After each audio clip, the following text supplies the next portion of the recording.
오늘도 우리 기뻐하는 교회 예배 함께 하신 여러분들을 주님의 이름으로 환영하고 축복합니다. 우리 앞뒤 좌우에 계신 분들과 인사하겠습니다. 하나님이 우리와 함께 하십니다. 인사하겠습니다.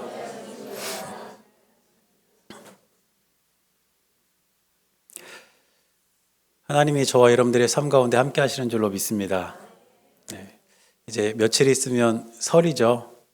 네, 아까도 잠깐 말씀드렸지만 이제 설인데 제가 곰곰이 생각을 해보니까 설날을 이렇게 맞이할 때 제 관심사가 조금씩 바뀌었던 것 같아요. 아주 어린 시절에는 저의 관심사가 뭐였을까요? 네, 세뱃돈.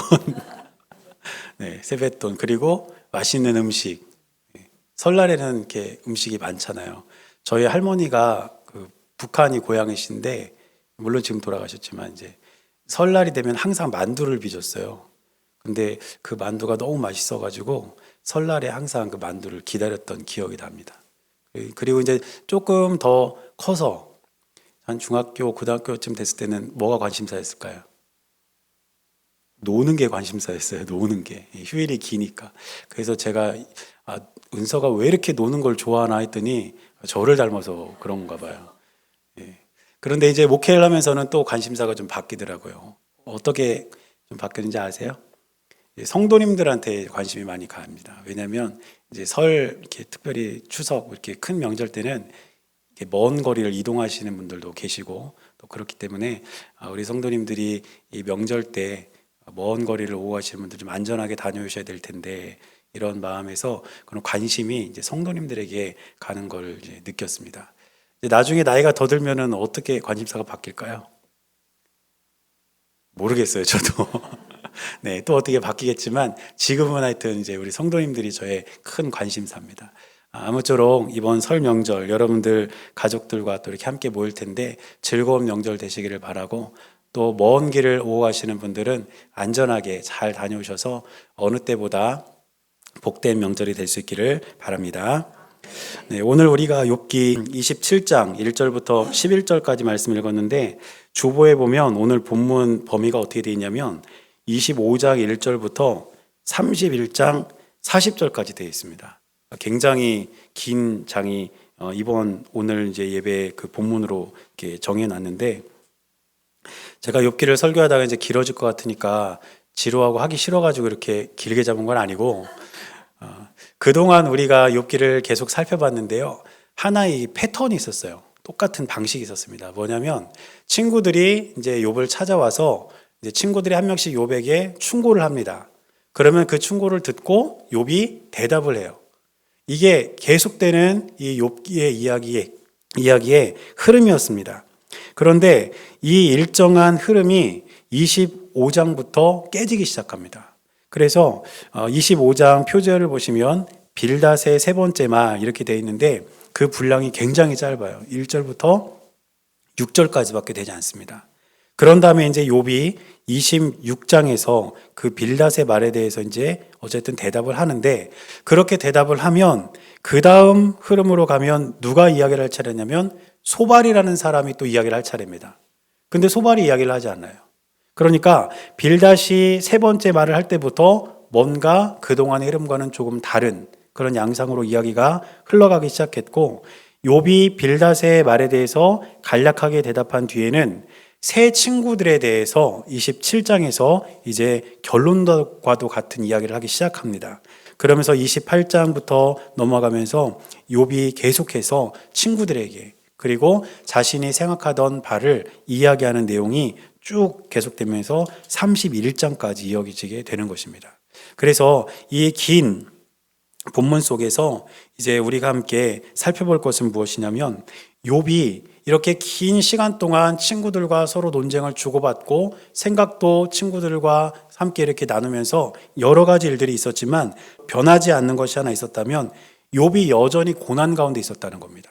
그래서 오늘 이 긴 본문 가운데 특별히 27장을 중심으로 해서 여전히 고난 가운데 있는 욥이 어떻게 고난을 살아내기를 원했는가 그리고 욥의 그 마음을 통해서 우리 또한 어떻게 하면 이 고난으로 얼룩진 삶을 살아갈 수 있을까 한번 생각을 해보려고 합니다.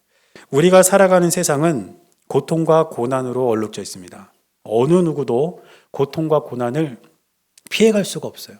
누구나 다 고민하고 있고 누구나 다 걱정하고 있는 것이 우리가 살아가고 있는 삶의 현실이라는 겁니다.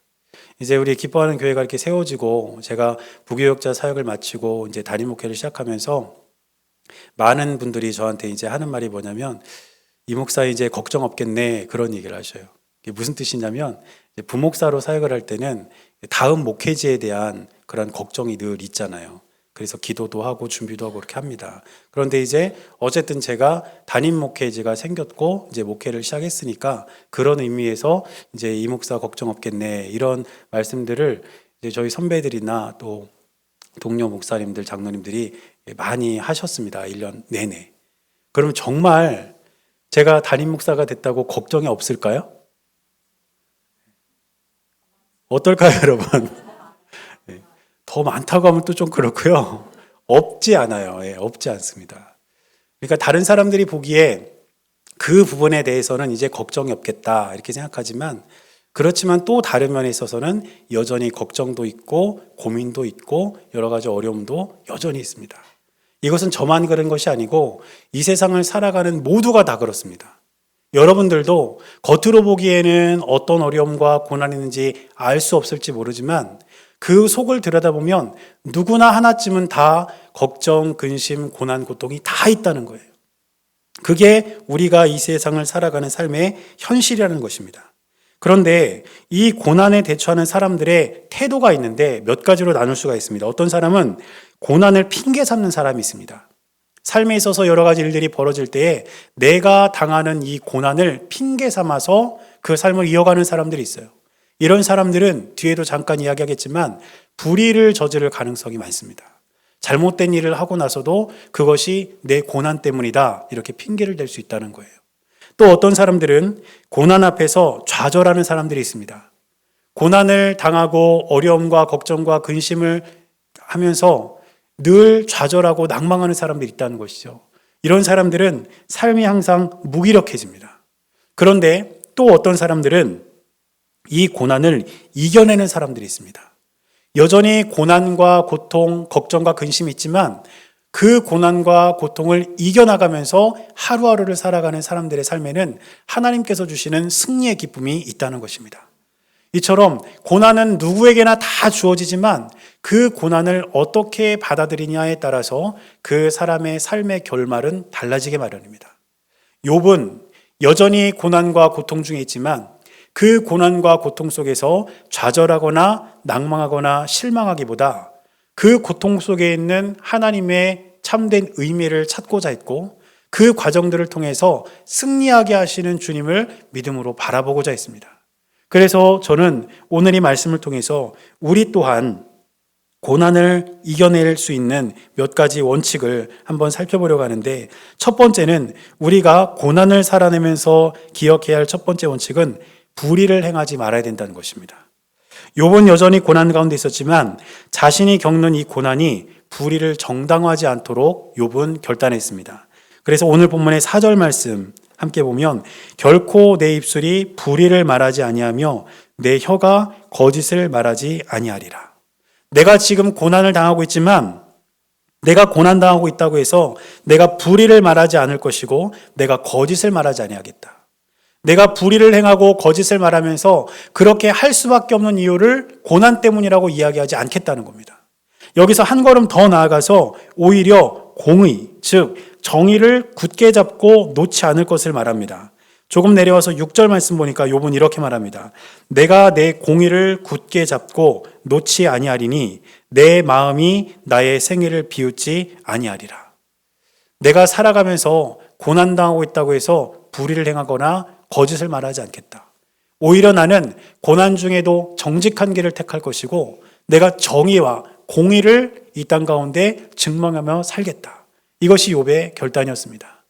저는 저와 여러분들의 삶에도 고난 때문에 우리가 불의를 행하는 것이 아니라 오히려 고난 속에서도 정직한 길을 걸어갈 수 있는 저와 여러분들의 삶이 될 수 있기를 축원합니다.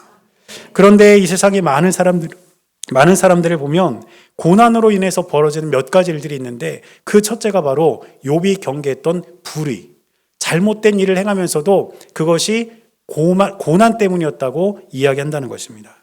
작년 연말에 제가 그 뉴스를 보다가 우연히 한 사건을 봤는데 현대판 장발장 사건 이런 기사를 보고 제가 그 뉴스를 우연히 봤어요.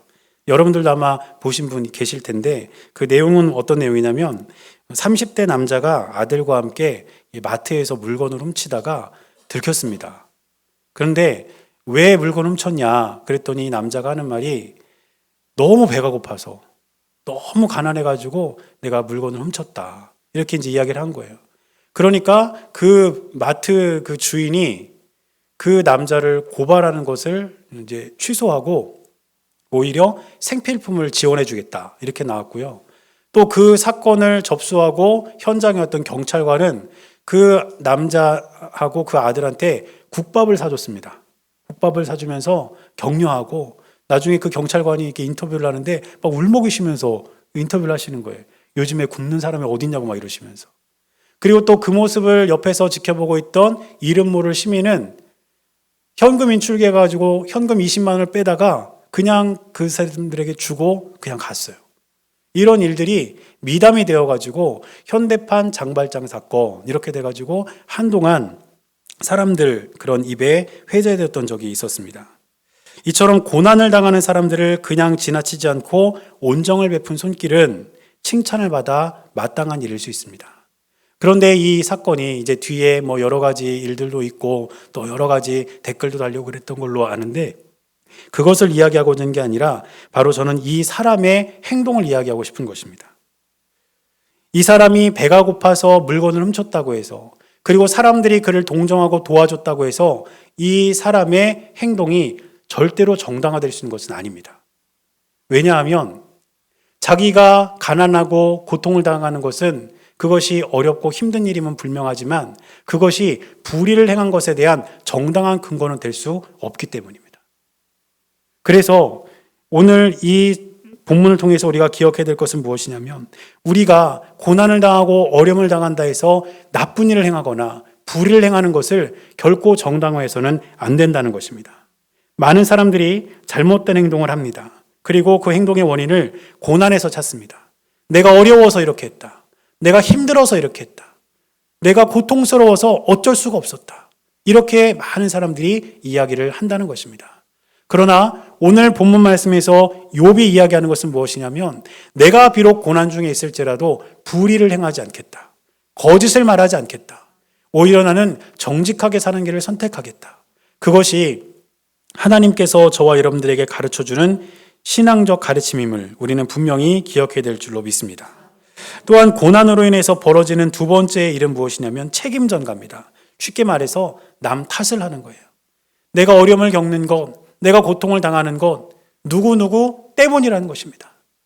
때로는 그 탓을 가족들에게 돌리기도 하고, 때로는 그 탓을 부부에게 돌리기도 하고, 자녀들에게 돌리기도 하고, 이 사회에 돌리기도 하고, 많은 사람들에게 누구누구 때문에 내가 고난을 당하고 있다. 이렇게 다른 사람들에게 책임을 전가하는 것이 바로 고난으로 인해서 벌어지는 이 세상의 일이라는 것입니다.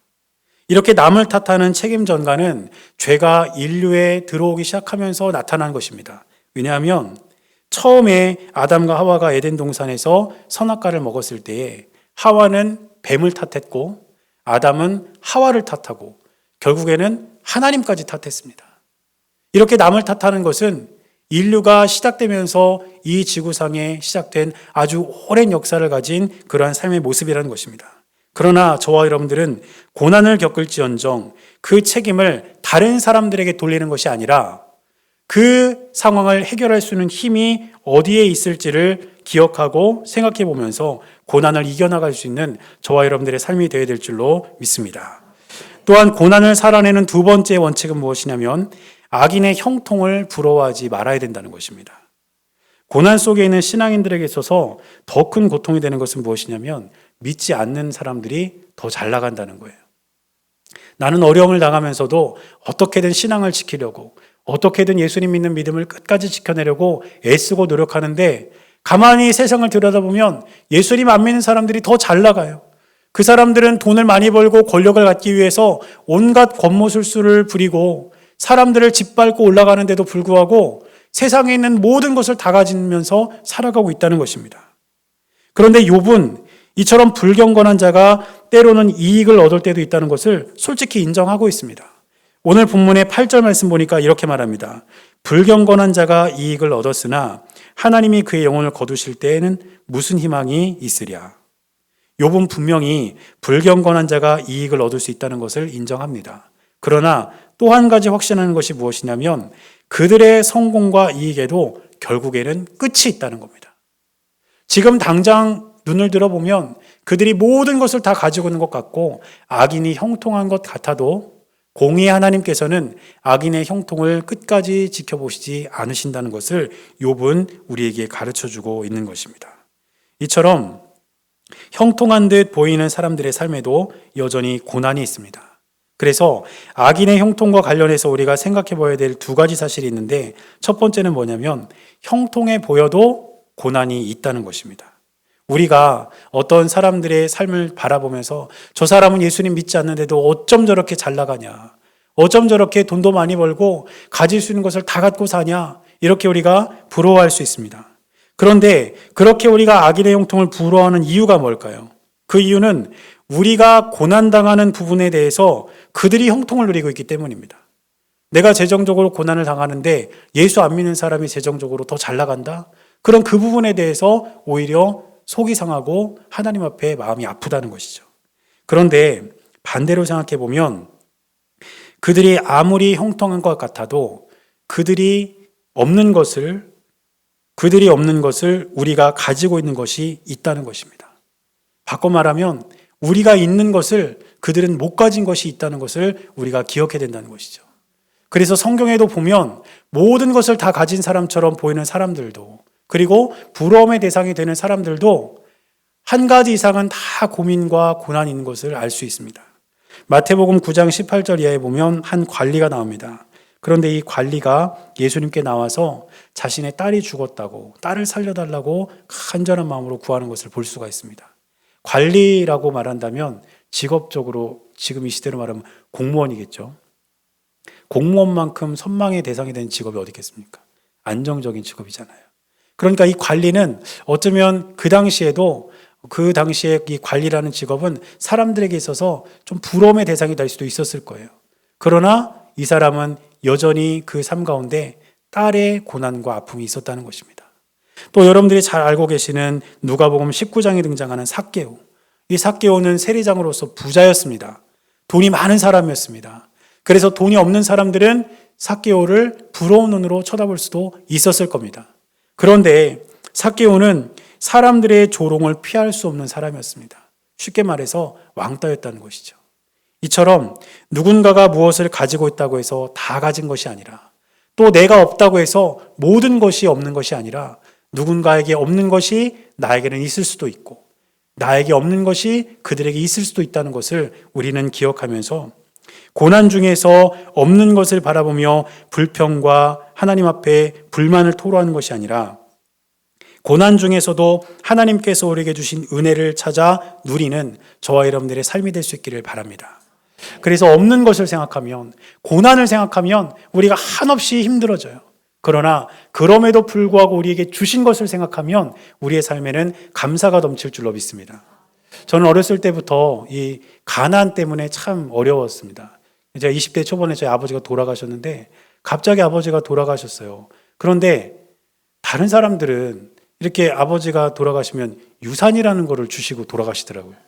그것이 현금이든 집이든 유산이라는 거를 주고 돌아가시는데 저희 아버지는 빚을 남겨두고 돌아가셨어요. 그러니까 갑자기 아버지가 돌아가셨고 생각지도 못했던 빚이 수면 위로 탁 드러나니까 얼마나 당황이 되겠습니까? 저하고 남동생하고 저희 어머니밖에 없는데. 그래가지고 그 당시에는 유산을 고사하고 빚만이라도 없었으면 좋겠다 이런 생각을 하면서 참 힘든 시간을 보냈던 것 같아요. 그런데 그러면서도 아버지 2주기 때인가 한번 모여서 우리 가족끼리 그런 얘기를 했습니다. 아버지가 유산을 안 나눠준 게 참 다행이다. 왜냐하면 유산을 많이 남겨줬으면 동생이랑 나랑 피 튀기게 싸웠을 텐데 차라리 아무것도 없으니까 우애 있게 살아갈 수 있잖아요. 지금도 사이좋게 지내요. 이유는 유산이 없기 때문입니다.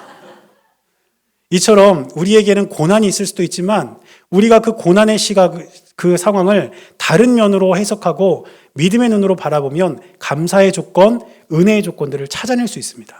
저는 저와 여러분들이 악인의 형통을 부러워하면서 나에게 없는 것을 불평하기보다 우리에게 주신 은혜를 찾아내며 감사하며 살아갈 수 있는 저와 여러분들의 삶이 될 수 있기를 바랍니다. 또한 악인은 반드시 심판을 받게 되어 있습니다. 그러므로 우리가 악인의 형통을 부러워할 것이 아니라 오히려 우리가 하나님의 심판대 앞에 서지 않기 위해서 우리가 악한 일을 행하며 세상의 것들을 취하지 않도록 우리의 삶을 지켜나가는 저와 여러분들의 삶이 될 수 있기를 주님의 이름으로 간절히 축원합니다. 마지막으로 세 번째 고난을 살아내는 원칙은 무엇이냐면 하나님의 힘을 의지해야 합니다.